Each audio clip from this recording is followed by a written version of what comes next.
what is happening at the FBI? Okay, because this audience knows I do not have a conspiratorial bone in my body. I truly don't. Like I reject virtually all of them. I just don't. I'm just not like minded toward believing in virtually any of them. Probably too much, though, to be honest. But this is weird. Something weird is happening at the FBI, or so it would seem. So Kash Patel sat down with Bret Baier for special report last night, meaning Wednesday evening, and they got into a bit of like what's happening with the Epstein files. Where are they? Listen to this. There are. The Epstein thing, you dealt with Maria, you said, as far as you know, he killed himself. I'm telling you, he killed himself. The other thing on the internet is the Epstein files. What's the answer to that? The answer to that is the same as everything else. I'm not going to withhold information from the American public ever, but I'm also not going to rush to get it out there in a format in which they can't rely on it. So on the Epstein matter or any other matters, we are diligently working on that, and it takes time to go through years of investigations, years of political maneuvering, and years of cover-up to get the American people what they deserve. And that's what I'm going to give them on everything. Yeah. Okay.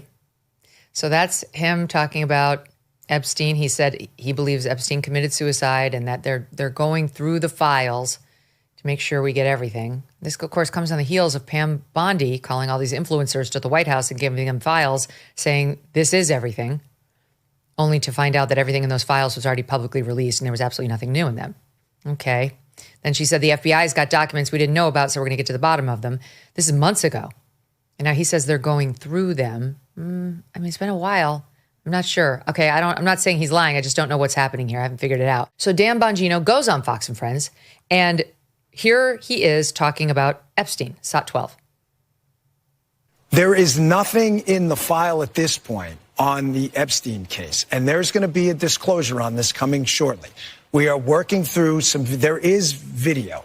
That is something the public does not. There's video of him killing himself. No, not the actual act, but the entire MCC Bay, it was only one camera.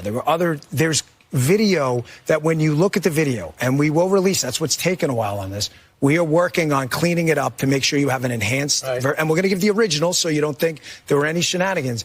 You're going to see there's no one there but him. Right. There's just nobody there. So I say to people all the time, if you have a tip, let us know. But there's no DNA, there's no audio, there's no fingerprints, there's no suspects, there's no accomplices, there's no tips, there is nothing. If you have it, I'm happy to see it. There's video clear as day. He's the only person in there and the only person coming out. You can see it. All right, Glenn, what's happening? Because it doesn't take that long to clean up, quote, clean up surveillance video from one camera of one cell. I'm not sure what's happening here. I trust Dan. I don't know Kash as well, but I trust Dan.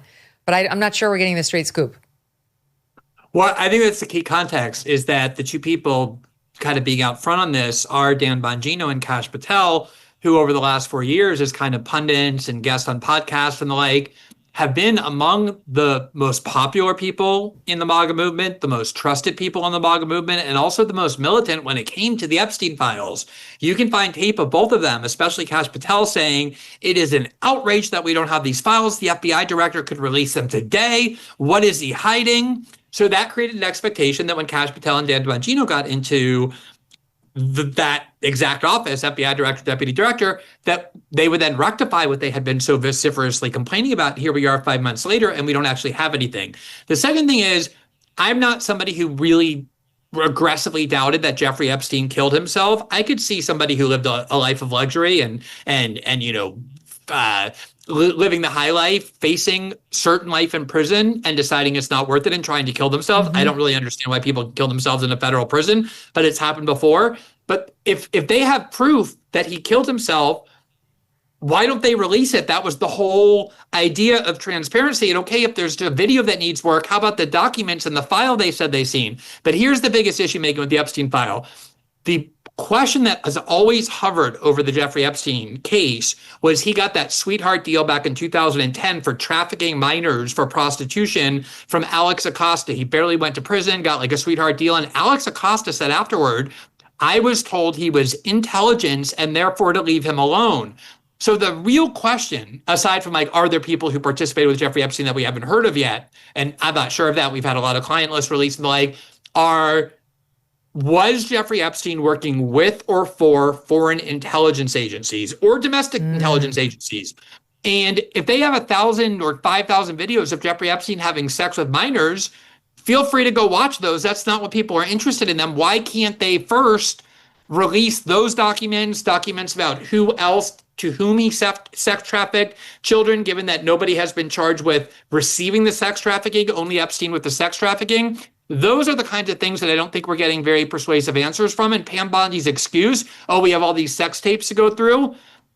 That's not relevant to either of those questions. Go through those sex tape over years, but in the meantime, give us these relevant documents that you promised very vocally that when you got into power, you would give us. It's starting to smell, for sure. Like when they both gave a joint interview, Dan and Kash, and they were like, no, he committed suicide. They looked like hostages. They have the disadvantage of us having heard countless hours of Dan in particular speaking extemporaneously and from the heart, and he is an honest guy, but there's certain limits to how honest you can be when you're holding these positions. And I had the same reaction that a lot of people had, which is he looks like he's not being fully transparent. What do they know that they don't want us to know? And this is the best theory I've heard, what you just espoused, that it's something having to do with Jeffrey Epstein's ties to intelligence, and that would be something they'd have to keep covered potentially, and they don't. They can't say it. They can't be. Well, it's something we should know, though. Like to be. They would keep it covered, but it's something we should absolutely know. And absolutely, I think but they won't tell that. Exactly. What if he's our asset, right? If he's our asset, like they're not going to run around saying he was our asset. Or an ally's asset, or we should just know that is Jeffrey Epstein committed some of the most grotesque crimes involving huge numbers of American elites over many years. We should know the answer to that question. Was this an intelligence operation at the beginning or at some point in the middle? And they have those answers and we don't. Mm-hmm. Okay, now here's a second point on the subject of the pipe bombs, which they announced earlier this week. They're going to reopen the investigation into who put a pipe bomb at the DNC offices and also at the RNC offices. And Kamala Harris's motorcade drove right by the one. So Kash Patel first on that. Do we have the SOT now? SOT 45. Does the FBI know who it is? The FBI, under me and Dan Bongino's leadership, has reestablished that investigations of great public importance that almost blew up the DNC and RNC in Washington, D.C., an area in which then Vice President Harris was in the vicinity of, is something that needs to be answered. And we learned that FBI leadership in the prior administration slow-rolled and basically shut that investigation off. So we turned it on. And we have some great leads, and Dan is actually going to talk about that when he does Fox and Friends tomorrow. Okay. You don't want to give us a little something? I can't get ahead of everybody. All right. So the pipe bombs are also suspicious because they were placed on January 5th at the DNC and the RNC, we believe, and discovered the next day, January 6th in the afternoon. And now here we are, 4.5 years later, and we don't have a suspect. And the question there was like, what's going on? Why don't we have a suspect on that? Like a bomb that almost took out the vice president? Like, seems like something we'd have an all hands on deck situation on under Biden and then under Trump, but we didn't. And so then we look forward to Dan Bongino going on Fox and Friends this morning because Kash Patel is the one who teed him up. Like, Dan's going to have more news on that tomorrow. And we didn't cut this out because it was so unfulfilling. I'll just tell you what he said. He was asked exactly, hey, heard there's a major break. What's the news? Quote, "We got a good tip this morning. We're going to run it out. We're not going to be able to make that public, obviously, right away because we have to make sure, we have to go through all the proper steps," which means there is no news, which means Kash Patel was just trying to bounce pass it to Dan so he could get off of the hot seat, which makes perfect sense because he looked visibly uncomfortable answering that question. And in the beginning of the question, can we just tee it up? Because when I heard it the first time, I thought he dodged. He got out of bounds at the beginning of that question. And then he kind of started a filibuster with filler and then landed it with a bounce pass to Dan. Can we just re-rack it and watch the beginning of that again? Does the FBI know who it is? The FBI, under me and Dan Bongino's leadership, has reestablished that investigations of great public importance that almost blew up the DNC and RNC in Washington, D.C., an area in which then Vice President Harris was in the vicinity of, is something that needs to be answered. And we learned that FBI leadership is something that needs to be answered. No offense to Kash Patel, but that does not sound like a truth teller to me at all. Truth tellers run toward the truth. Yes, we know. No, we don't know. They don't look up and give you general statements about the FBI and general investigatory measures. Something's going on here with the pipe bomb thing. And now Dan Bongino gets on Fox and Friends and says that filler, empty stuff, which didn't advance the ball at all. Yeah, exactly. And you notice the passive phrasing there too. Kash Patel said this is a question that needs to be answered. Like the ones who are supposed to be answering it are you and the FBI. Now, I will say, like it needs to be answered. Yeah, by you. Now, I would say in their defense that I am somewhat sympathetic to the idea that these are gigantic agencies. The FBI is sprawling with files, a lot of other people involved in this.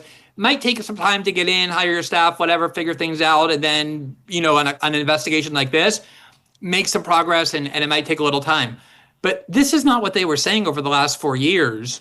And what bothers me is the lack of candor, as you were just saying, especially given how much trust they cultivated in people talking about these issues. Like you should say, here are the leads we have. We haven't followed up on them. We still don't have this evidence. We think we're going to have it shortly. Here's why we don't have it.